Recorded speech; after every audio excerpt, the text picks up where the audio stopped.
नमस्कार, मैं कमलेश कुमार, जीव विज्ञान प्रवक्ता, Sardar Singh convent inter college Mahmudabad Sitapur से। आज हम बात करेंगे कक्षा 10 की जीव विज्ञान में। तो देखिए, जीव विज्ञान या विज्ञान के अंतर्गत लेसन नंबर जो 6 है, ये आता है जीव विज्ञान का टॉपिक है, जिसका नाम है जैव प्रक्रम अर्थात लाइफ प्रोसेसर्स।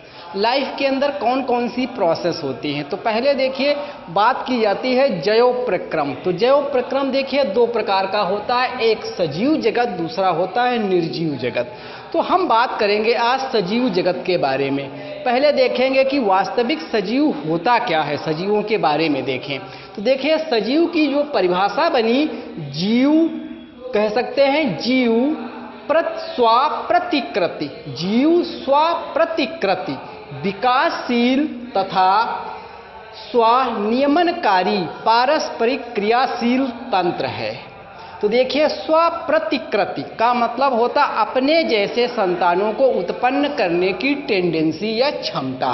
विकासशील अर्थात इंटरनल ग्रोथ की बात की जा रही है, जिसमें 1 से 2 कोशिका, 2 से 4, 4 से 8, 8 से 16 और 32, क्योंकि प्रत्येक प्राणी अपना जीवन एक कोशिका से प्रारंभ करता है।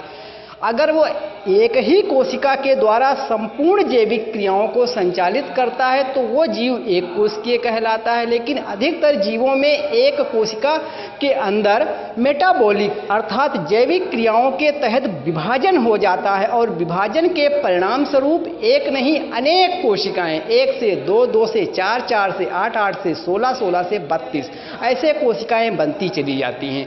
तो इस तरीके से ये देखिए विकासशील तथा कहा गया है स्वनियमनकारी अर्थात सोच विचार करके कार्य करने की क्षमता, भोजन ग्रहण करना, प्रजनन करना, बहुत सारी ऐसी क्रियाएं हैं। पारस्परिक कह सकते हैं क्रियाशील तंत्र है, जो बाह्य उद्दीपनों के प्रति अनुक्रिया की क्षमता होती है, जिनमें बाह्य उद्दीपन का मतलब जाड़ा, गर्मी, बरसात, ठंड या सर्दी जो है, इसका एहसास करना, इन सभी चीज़ों के प्रति जो रिएक्टिविटी होती है, यही चीज़ सब चीज़ मिल करके क्या बनता है, एक प्रकार के सजीव सिस्टम बन जाता है। तो हम देखेंगे कि सजीव सिस्टम क्या होता है वास्तविक, कैसे कि इसमें कौन कौन सी चीज़ें इन्वॉल्वमेंट हैं।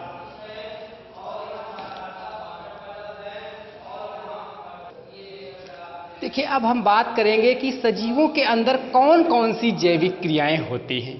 तो देखिए सजीवों के अंदर अपने जीवन या जैविक क्रियाओं को सुचारू रूप से चलाने के लिए कौन सी क्रियाएं होती हैं। सबसे पहला आता है पोषण के बारे में बात किया जाए। तो देखिए पोषण जो है 2 प्रकार का हो सकता है, एक होता है स्वपोषण, दूसरा होता है परपोषण अर्थात स्वपोषी और परपोषी आप कह सकते हैं, या इसी को विषमपोषी भी कह सकते हैं। तो देखिए जो स्वपोषी का मतलब ऑटोट्रॉफ्स, ऑटोट्रॉफ्स वो होते हैं जो हरे पौधे होते हैं, अर्थात सूर्य की जो सोलर सिस्टम है हमारा या अर्थ पर जो ऊर्जा का स्रोत है वो क्या है, सन है, सीधी सी बात है सोलर। तो सूर्य की ऊर्जा को केवल ट्रैप करने की क्षमता हरे पौधों में पाई जाती है, इसलिए हम हरे पौधों को ऑटोट्रॉफ या स्वपोषी कह सकते हैं। तो देखिए स्वपोषी पौधे जो हैं इनमें कोई खास घटना पाई जाती है, इस घटना के बारे में हम लोग बात करेंगे। जो घटना है प्रकाश संश्लेषण। देखिए प्रकाश संश्लेषण अर्थात प्रकाश के द्वारा संश्लेषित किया जाएगा क्या, पोषण अर्थात भोजन। तो देखिए 6 मॉलिक्यूल्स आप CO2 के लेते हैं और 12 अणु जो किसके लिए, वाटर के। जब प्रकाश पड़ता है और हरे पौधों की पत्तियों में क्लोरोफिल पाया जाता है, इसकी उपस्थिति में C6H12O6 प्लस 6 ऑक्सीजन के मॉलिक्यूल्स और 6 मॉलिक्यूल्स वाटर के। इस प्रकार देखिए ग्लूकोज का एक अणु का निर्माण हो जाता है। तो ग्लूकोज का ही निर्माण यही क्या है, भोजन है या पोषण है कह सकते हैं जीव का। तो हरे पौधे सूर्य की ऊर्जा को जल और कार्बन डाइऑक्साइड की उपस्थिति में कार्बन डाइऑक्साइड और जल एक कच्चा माल के रूप में प्रयोग करते हैं। सूर्य की उपस्थिति और क्लोरोफिल उनमें स्वतः ही पाया जाता है। इन सब को मिल करके ग्लूकोज का एक अणु बन जाता है, 6 मॉलिक्यूल ऑक्सीजन के बन जाते हैं और 6 ही अणु बन जाते हैं किसके, जल के बन जाते हैं। ये तो बात हुई स्वपोषी पोषण करने वाले, अर्थात जो स्वपोषी पोषण वाले होते हैं जीव या पौधे हैं, जिनको हम कह सकते हैं क्या, प्रोड्यूसर, अर्थात क्या है, उत्पादक होते हैं ये चीज। और जो परपोषी होते हैं या विषमपोषी जीव होते हैं, ये क्या होते हैं, स्वपोषी जीवों पर निर्भर होते हैं, अर्थात उनके द्वारा जो सूर्य ऊर्जा को भोजन के रूप में परिवर्तित किया गया उसको ग्रहण करते हैं। अर्थात कह सकते हैं जो परपोषी होते हैं, देखिए हमने 3 प्रकार के दिखाया है। एक होते हैं मृतोपजीवी, मृतोपजीवी जिसमें हमारे पास फंजाई और बैक्टीरिया अर्थात कवक और जीवाणु आते हैं, और भी चीजें हैं, तो इनको हम बोलते हैं क्या, मृतोपजीवी या सेप्रोफिटिक कह सकते हैं। ये हमारे पास इनमें जो है पोषण होता है। इसी प्रकार से दूसरे जो है परजीवी पोषण, जैसे गोलक्रम, जोंक, ये दूसरे के ऊपर पड़े पड़े आश्रित होकर के भोजन को लेते हैं, इसलिए इनका नाम पड़ा परजीवी पोषण। अगला देखिए प्राणी सम पोषण आता है, जिसमें अमीबा और मनुष्य भी आता है। तो प्राणी सम वाले में अमीबा और मनुष्य आता है। जैसे मनुष्य के बारे में आप जानते हैं कि मनुष्य क्या करता है, भोजन को क्या भाई, जो गेहूं, चावल, धान, दाल जो है ये सब हम क्या लेते हैं, रॉ मटेरियल के रूप में लेते हैं, ये हम स्वतः नहीं बना सकते हैं, इसीलिए तो हम क्या हैं, परपोषी हैं। तो मनुष्य में पोषण के कई चरण होते हैं। किस प्रकार से आपने जो भोज्य पदार्थ नेचर या प्रकृति से लिया है उसको पका करके खाएंगे, खाने के बाद आपके शरीर में कौन कौन सी क्रियाएं होंगी, कौन कौन से चरण होंगे, उन चरणों को हम लोग समझते हैं।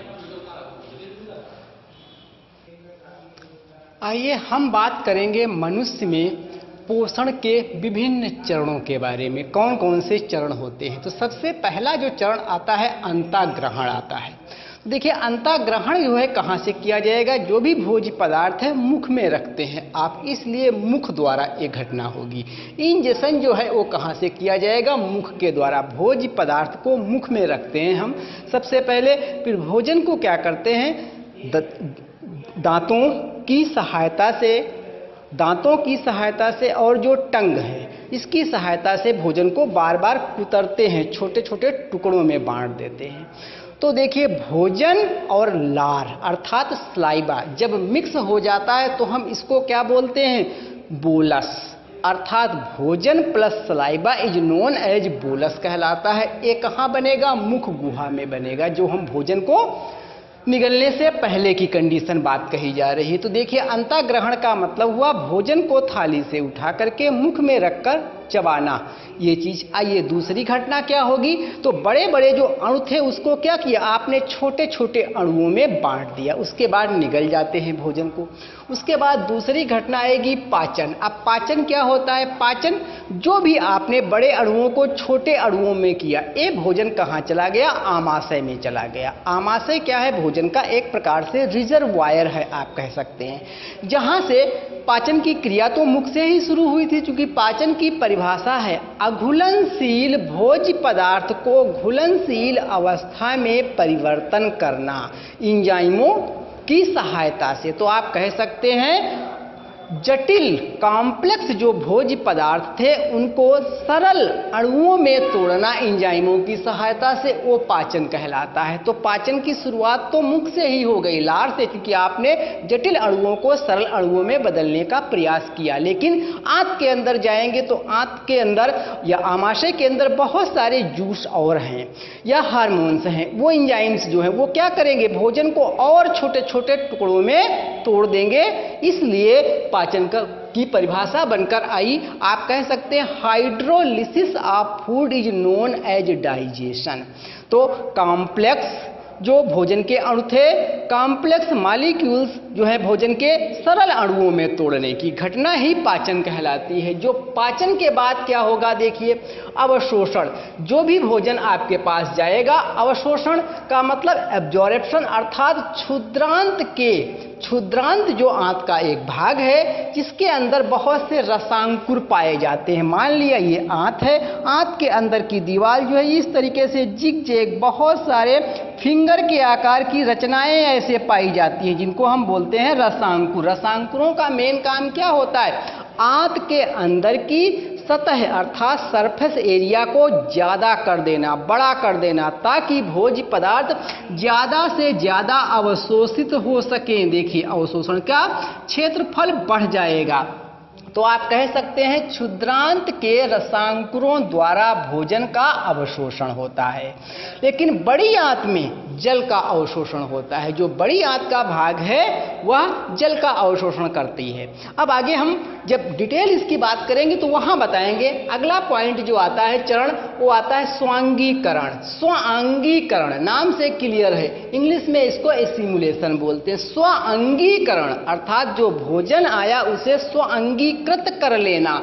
कहने का तात्पर्य है कोशिकाओं में उपस्थित पोषक तत्वों से जीव द्रव्य का निर्माण कर लेना। कोशिकाओं में जो भी पोषक तत्व उपस्थित हैं उससे जीव द्रव्य में विलीन हो जाना, जीव द्रव्य बन जाना, उसी में खो जाना, ये कहलाता है स्वांगीकरण। अगला, जब जो भी पार्ट स्वांगीकरण नहीं कर पाता या जो भी पाचन नहीं हो पाता है, अपच कह सकते हैं, या अनपचे भोजन को बाहर निकालना मल त्याग कहलाता है, जो एनस अर्थात मल द्वारा घटना की जाती है। तो जो भोजन का जो भी पार्ट हमने ग्रहण किया, जो पचा सकते थे वो पचा करके हमने जीव द्रव्य में विलीन कर लिया, जो नहीं कर सके उसे शरीर से बाहर त्याग कर देना होगा। तो इस प्रकार से 5 चरण कौन कौन से बनकर आए, देखिए अंताग्रहण नंबर 1, नंबर 2 पाचन, नंबर 3 अवशोषण, नंबर 4 स्वांगीकरण, नंबर 5 मल त्याग। इस प्रकार से आपने मानव में पाचन के 5 चरण देखे। आइए आगे बात करें हम पाचन तंत्र। हम मनुष्य के पाचन तंत्र के बारे में बात करेंगे। देखिए, तो मनुष्य का पाचन तंत्र 2 तरीके से बताने का हम प्रयास कर रहे हैं। देखिए, एक आपके पास है आहार नाल, एलिमेंट्री कैनाल जिसे आप बोलते हैं, ये लगभग 33 फीट लंबी होती है। दूसरा देखिए आएगा पाचन ग्रंथियां अर्थात डाइजेस्टिव ग्लैंड। तो डाइजेस्टिव ग्लैंड देखिए मेनली 3 प्रकार की हैं यहाँ पर पाचन ग्रंथियां। सबसे पहली पाचन ग्रंथि है लार ग्रंथि अर्थात सलेबरी ग्लैंड, जिससे सलाइबा अर्थात निकलता है, लार स्रावित होता है, जो भोजन के साथ मिक्स आप करते थे। दूसरा देखिए पाचन ग्रंथि आएगी यकृत आएगी। ये शरीर मानव शरीर की सबसे बड़ी ग्रंथि है, तो इसको लीवर बोलते हैं। आइए तीसरी जो है अग्न्याशय आपके पास है, जिसको पैंक्रियाज बोलते हैं। यह एक प्रकार की मिश्रित ग्रंथि है। ये सवाल बहुत बार पूछा जाता है, मिश्रित ग्रंथि कौन सी है? अग्न्याशय आपके पास मिश्रित ग्रंथि है, जिसमें बाह्यस्रावी और अंतःस्रावी दोनों भाग मिश्रित होते हैं। अब आइए मेन टॉपिक पर आते हैं, एलिमेंट्री कैनाल। तो एलिमेंट्री कैनाल मैं बता रहा हूं कि लगभग 33 फीट आपके पास देखिए लंबी है। इसका पहला भाग देखिए माउथ कैविटी, जिसको मुख कह सकते हैं, गुहिका यानी बक्कल कैविटी जिसे भी आप कह सकते थे, ये होता है जिसमें मुख में रखते हैं, मुख गुहा। दूसरा देखें इसका भाग आएगा ग्रास नली अर्थात ओसोफेगस। ये लगभग 25 सेंटीमीटर लंबी एक नली होती है।